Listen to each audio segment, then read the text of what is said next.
It's in that valley that a lot of people get discouraged because when you're going the wrong way, 90% of the time it is because you have been listening to the wrong voices.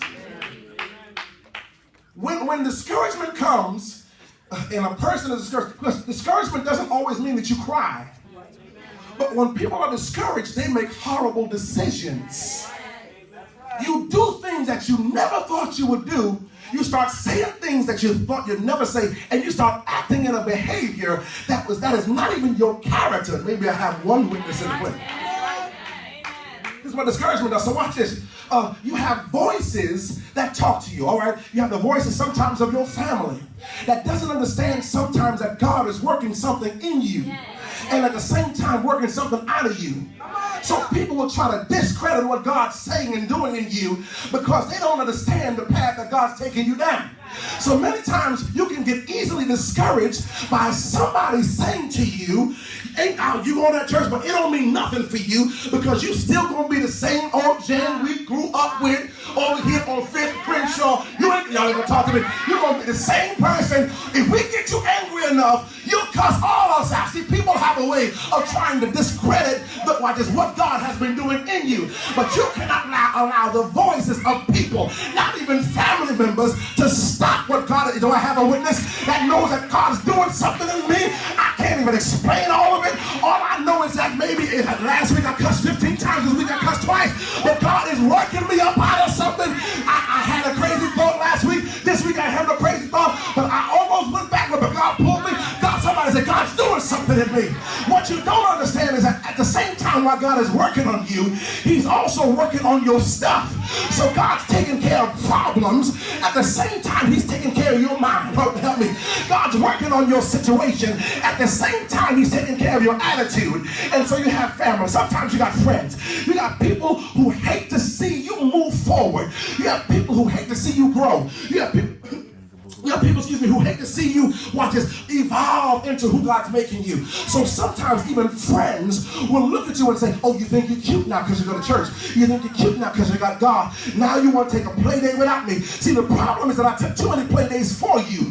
I helped you out so much that I never helped me out. Y'all never talk to me. And God, sometimes when you start moving towards God, what God will do is he'll start opening your eyes and showing you people around you, not necessarily by what they're doing, but by what they're saying. Oh God, he'll open up your ears to another level and you'll hear behind what they're saying. You can hear jealousy, although they say, I'm so happy for you, girl. You're like, no, I know what I feel. I know you ain't happy for me, because if you was really happy, you would have smiled at least once. Help me, God. I ain't seen one. Y'all not gonna talk to me. I ain't seen one tooth, oh God. And I know you got a mouthful. I ain't seen nothing. And I know, because see, sometimes you gotta be careful, because sometimes friends, oh Lord, why am I getting to that? Sometimes friends love you until. Yeah. Sometimes they love you because anybody can love you when you ain't got nothing. Yeah. When we all down here and go to McDonald's and we're trying to figure out who's gonna help us pay for it, we're gonna order off the dollar menu and everybody's chips in $2. We all good. But let me come and say, I just got off a cruise. Y'all ain't gonna talk to me. Let me come back and tell you, I was in Aruba. The water's so clear. Look at these pictures. They're like, I'm so happy for you. See, it becomes discouraging. Watch this. When your life starts moving, but their life stays where it's been. When you determine that God has bigger things for me than my block in Virginia. Maybe I come in this like, sometimes God has bigger stuff for me than what I've ever seen before. He got some stuff outside the states. I got to talk to me. Maybe I'll talk to the ceiling. God has some things bigger for me. And watch this. Even when you start sharing with people where you desire to go, where your faith is going to take you, sometimes people try to discourage you and shut you down. I see myself being a millionaire by having this business in the next 5 years. How are you going to do that? How are you going to make $1 million? You can make it 100,000, because God is able to do exceeding abundantly above all I can ask or think. I don't need your approval to do what God told me to do. All I got to do is have a dream.